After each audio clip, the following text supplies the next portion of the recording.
Hello दोस्तों, स्वागत है आपका गेट इट क्लियर चैनल में। जैसा कि दोस्तों आपका एग्ज़ाम आ रहा है एंड आपको पता ही है कि हम डेली आपके लिए एक इम्पोर्टेंट टॉपिक के एमसीक्यूज़ लेके आते हैं या फिर उसकी क्विज़ लेके आते हैं। उसी सीरीज़ को आगे बढ़ाते हुए आज हम आपके लिए एमएस एक्सेस या फिर डेटाबेस आप बोल सकते हैं। गाइज़, हमने ऑलरेडी आपको एसक्यूएल से रिलेटेड एक अलग से क्विज़ पब्लिश कर दी थी। अगर आपने वो नहीं देखी है तो प्लीज़ आप उसको भी देख लें। लेकिन आज के हमारे इस ट्यूटोरियल में हम स्पेसिफिकली आपको जो एमएस एक्सेस से क्वेश्चन क्वेश्चन पूछे जाते हैं या फिर डेटाबेस के जो बहुत ही बेसिक लेवल के क्वेश्चन होते हैं, जिनको वो एज़ ए एमएस एक्सेस के क्वेश्चंस कंसीडर करके कभी-कभी पूछ लेते हैं। हम आज आप आपके लिए वो क्वेश्चंस लेके आए हैं। तो गाइज़, आइए जल्दी से हम शुरू करते हैं आज का ये ट्यूटोरियल एंड देखते हैं पहला क्वेश्चन क्या है। Which of the following data type allow alphanumeric characters and special symbols. So guys, इनमें से कौन सा ऐसा फील्ड टाइप है या डेटा टाइप है जो कि आप आपके डेटाबेस टेबल में यूज कर सकते हैं अगर आपको स्पेशल सिंबल्स या फिर अल्फान्यूमेरिक कैरेक्टर स्टोर करने हैं तो। सो गाइस, आई थिंक ये आंसर सबको पता ही होना चाहिए। ये होता है गाइस हमारा टेक्स्ट। अगला क्वेश्चन देखते हैं। Queries can be created in Access by. So guys, MS Access में अगर आपको क्वेरीज बनानी होती हैं तो इन ऑप्शंस में से आप किसका यूज करते हैं? Query builder, query wizard, typing queries in SQL view या फिर all of the above. So guys, इसका जो आंसर होता है वो होता है क्वेरी विजार्ड। आपको अलग से एक विंडो मिलती है जिसके अंदर आप स्पेसिफिकली क्वेरी लिख के उनको एग्जीक्यूट कर सकते हैं। Which of the following is the default join between the two record set. So guys, अगर हम एमएस एक्सेस की बात करें तो इनमें से कौन सा ऐसा ज्वाइन है जो बाय डिफॉल्ट काम करता है अगर आपने स्पेसिफाई नहीं किया है तो खाली ज्वाइन कीवर्ड अगर यूज किया होगा क्वेरी में तो। सो गाइस, ये होता है आपका इनर जॉइन। अगर हम एमएस एक्सेस की बात करें तो इसमें कंफ्यूज मत होइएगा। Inner join is specifically for the MS Access. अगर आपने जॉइन का यूज किया हुआ है एंड वहां पे स्पेसिफाई नहीं किया है कि आप कौन सा यूज कर रहे हैं, नहीं तो आपको क्वेरी के अंदर बताना पड़ता है। अगर आपको आउटर यूज करना है देन आपको वहाँ पे आउटर जॉइन लिखना पड़ेगा। अगर आपको राइट आउटर यूज करना है तो आपको वहाँ पे राइट आउटर यूज लिखना पड़ता है अलग से। अगर आपने खाली जॉइन लिख दिया है देन वो उसको इनर जॉइन कंसीडर करेगा। आगे बढ़ते हैं। In database table the category of the information is called tuple, record, field, none of the above. So guys, यहाँ पे आपको ये पूछ रहा है the category of information is called. So guys, इसको हम फील्ड बोलते हैं। Which of the following is not a database object. So guys, इनमें से कौन सा ऐसा एंटिटी है या ऑब्जेक्ट है जो कि आपके डेटाबेस का पार्ट नहीं होता है? Form, tables, reports, relationships. सो गाइस, इसका जो आंसर होगा वो होगा रिलेशनशिप। रिलेशनशिप जैसा कोई भी डेटाबेस ऑब्जेक्ट नहीं होता है। टेबल्स के बीच में गाइस रिलेशनशिप होती है लेकिन वो कीज की हेल्प से होती है। उस रिलेशनशिप को मेंटेन करने के लिए डेटाबेस के अंदर कोई भी अलग से एंटिटी या ऑब्जेक्ट नहीं होता है। लेकिन रिपोर्ट्स, आपको पता है कि डेटा फेच करने के लिए जो होता है आपका रिपोर्ट्स के फॉर्म में फेच होता है। एंड अगर आपको ये भी पता है कि फॉर्म्स का यूज हम कहाँ करते हैं, मैं अभी आपको एक्सप्लेन नहीं करूंगा क्योंकि आगे आपको इससे रिलेटेड एक क्वेश्चन मिल सकता है। एंड टेबल्स जो होते हैं वो तो आपको पता ही है कि हमारा बेस ही डेटाबेस का टेबल्स के ऊपर होता है। In a query using the keyword dash will return the record in which the field value is between two numbers. So guys, अगर आपको यहाँ पे कोई क्वेरी लिखनी है जिसमें आपको एक रेंज डिफाइन करनी है एंड उस रेंज के बीच में जो भी रिकॉर्ड आते होंगे उस पर्टिकुलर वैल्यू के, तो क्या आपको वो पूरे फेच करने के लिए आप इनमें से कौन सा कीवर्ड यूज करते हैं? Between, like and is null. So guys, इसके लिए हमें बिटवीन नाम का कीवर्ड प्रोवाइड किया गया है एमएस एक्सेस डेटाबेस में। बिटवीन में मैं रेंज डिफाइन कर देता हूँ। अगर उस पर्टिकुलर कॉलम की वैल्यू इस रेंज के बीच में मुझे मिलती है देन वो कॉलम की वैल्यू को फाइनल रिजल्ट में लेके आया जाएगा। अगला क्वेश्चन देखते हैं। Lookup wizard is used to select the value from the another table, to select from previous values, to select values from excel sheet और none of the above। So guys, ये बहुत ही इंपॉर्टेंट है। Lookup wizard का हम use करते हैं to select the value from the another table. आगे बढ़ते हैं। Which of the following is use to get the data from the user. So guys, आप लोगों को अगर यूजर से डेटा फेच करवाना है या फिर यूजर को बोलना है कि आपको डेटा एंटर करना है देन उस केस में आप इनमें से किस चीज का यूज करेंगे? Report, query, table, form. सो गाइज, यहाँ पे आपको मैंने बोला था पिछले एक क्वेश्चन में कि हमें फॉर्म का एग्जांपल देखने मिल सकता है। तो गाइज, यस, यही है आपके फॉर्म का use case. When you want to get the data from the user you will have to use the form. In one to many relationship, the table in one side called dash and on many side is called. So guys जब हम many to one की बात करते हैं तो जो table one की side पे होगा एंड जो टेबल्स आपके मेनी की साइड पे होंगे उनको आप क्या बोल के मतलब क्या बोल के आप उनको पहचानते हैं? दे आर पेरेंट चाइल्ड और चाइल्ड पेरेंट या फिर रो कॉलम या फिर नन ऑफ द अबव।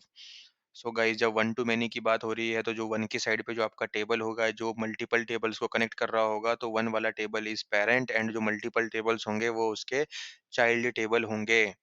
आगे बढ़ते हैं, data can be import into Access database from. So guys अगर आपके पास ऑलरेडी कोई पर्टिकुलर फाइल में डेटा है एंड आप उसको डायरेक्टली एक्सेस डेटाबेस में इंपोर्ट करना चाहते हैं, तो इनमें से ऐसी कौन सी फाइल में डेटा होने के बाद जो आपको एमएस एक्सेस है वो ऐसा ऑप्शन देता है कि आप डेटा को डायरेक्ट इंपोर्ट कर लीजिए।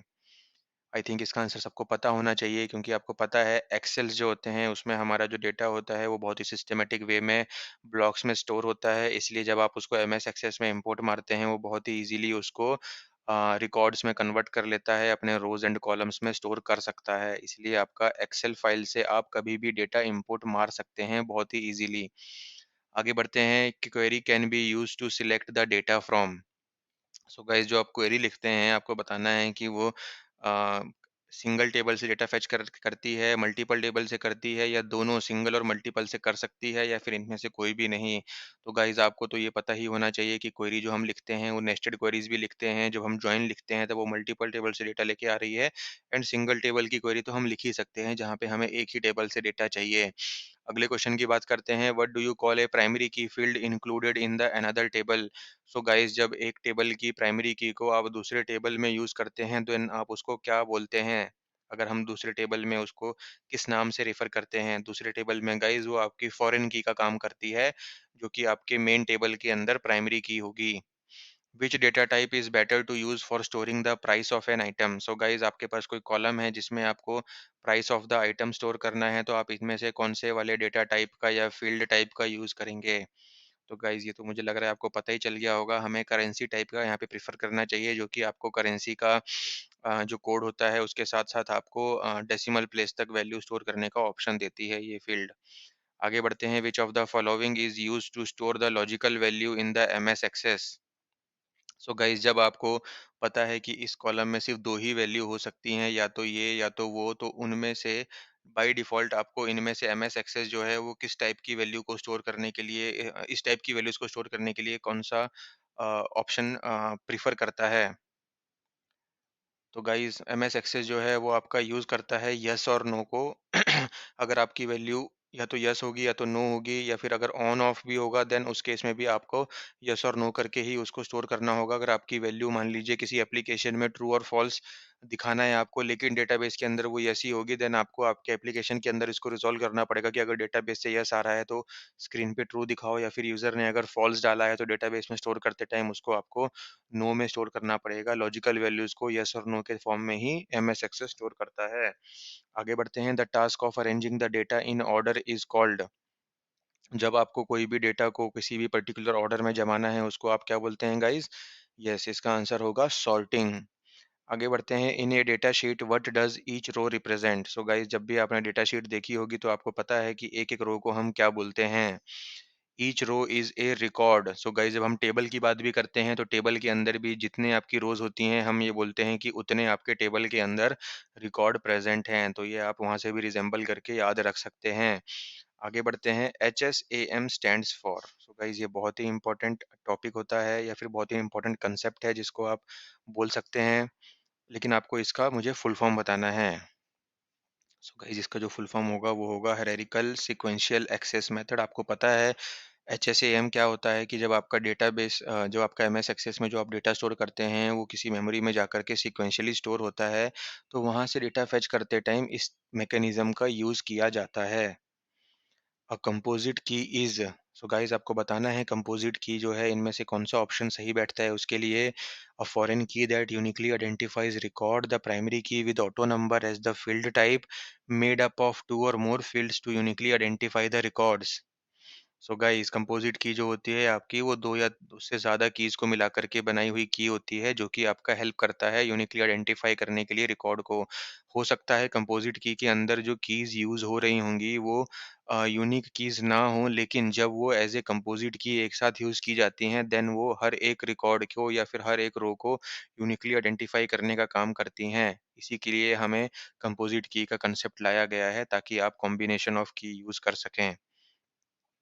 आगे बढ़ते हैं guys. A database can be best described as organized collection of data, graphical representation of data, useful representation of data, none of the above. So guys ये होगा आपका ऑर्गेनाइज्ड कलेक्शन ऑफ डेटा। आगे बढ़ते हैं। Collection of related records in a database is known as. So guys क्या आप बता सकते हैं इसका आंसर क्या होगा? बहुत ही सिंपल सा आंसर है गाइस इसका। जब आप एक ही टाइप के डेटा को एक जगह स्टोर करते हैं तो ऑब्वियस सी बात है कि आप एक टेबल के अंदर स्टोर कर रहे होंगे। जैसे कि मेरे पास अगर ऑर्डर नाम का टेबल है तो उसके अंदर मेरे पास सिर्फ ऑर्डर्स का ही डेटा जा रहा होगा। Which operator will cause a record to be selected only if two or more conditions are satisfied. So guys जब आपकी क्वेरी में दो या दो से ज़्यादा या फिर एक या उससे ज़्यादा कंडीशंस आपने मेंशन करके रखी हैं एंड सबके सब सेटिस्फाई होना चाहिए, तो आप उन कंडीशंस के बीच में कौन सा ऑपरेटर यूज़ कर रहे होंगे? यस गाइस इसका आंसर होगा एंड कंडीशन। जब आपने हर एक कंडीशन के बीच में एंड रखा होगा तो हर एक कंडीशन का ट्रू होना ज़रूरी है। अगर आपने और लिखा होता है देन उनमें से कोई भी कंडीशन ट्रू हो जाएगी तो वो पास हो जाता है। Which data type allows to store the photos? Memo, OLE, hyperlink, text. So guys MS Access में ये होता है OLE. DCL provide command to perform actions like. So guys ये हमने आपको एसक्यूएल के एमसीक्यूज में भी पूछा था। डीसीएल आपको किस टाइप की कमांड्स चलाने में हेल्प करता है? Insert, update, delete record and data values, या फिर authorizing access and other control over database, या फिर change the structure of the tables. So guys uh जो है आपका वो तो डीएमएल हो गया, सी जो है आपका वो डीडीएल हो गया, तो आपके पास जो ऑप्शन बचता है वो बचता है बी। जब आपको यूज़र को या फिर किसी भी अकाउंट को आपके डेटाबेस पे कोई भी किसी भी तरीके का एक्सेस देना है या फिर उसका एक्सेस कम करना है, तब आप डीसीएल कमांड्स का यूज़ करते हैं।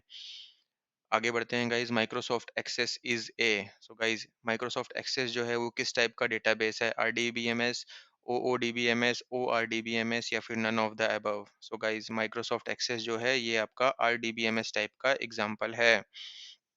अगला question guys. The database language that allows you to access or maintain the data in database. So guys इसका आंसर सबको पता ही होना चाहिए। ये होती हैं हमारी डेटा मैनिपुलेशन लैंग्वेज, जो कि हमारा होता है सिलेक्ट, इंसर्ट, डिलीट और अपडेट। ओके गाइस आगे बढ़ते हैं। A blank name must be unique with in a database. So guys in options में आपको पहचानना है कि किसका नाम यूनिक होना चाहिए पूरे डेटाबेस में। Tables, fields, records, all of the above. So guys इसका आंसर होगा टेबल। टेबल आंसर क्यों होगा गाइस? क्योंकि हर एक टेबल यूनिकली आइडेंटिफाई होना चाहिए, नहीं तो आपकी क्वेरी को कैसे पता चलेगा अगर उसको डुप्लीकेट टेबल मिल गया कि मुझे कौन से टेबल से डेटा फेच करना है। फील्ड्स और रिकॉर्ड्स जो हैं वो आपके डुप्लीकेट हो सकते हैं, it doesn't matter. Okay guys.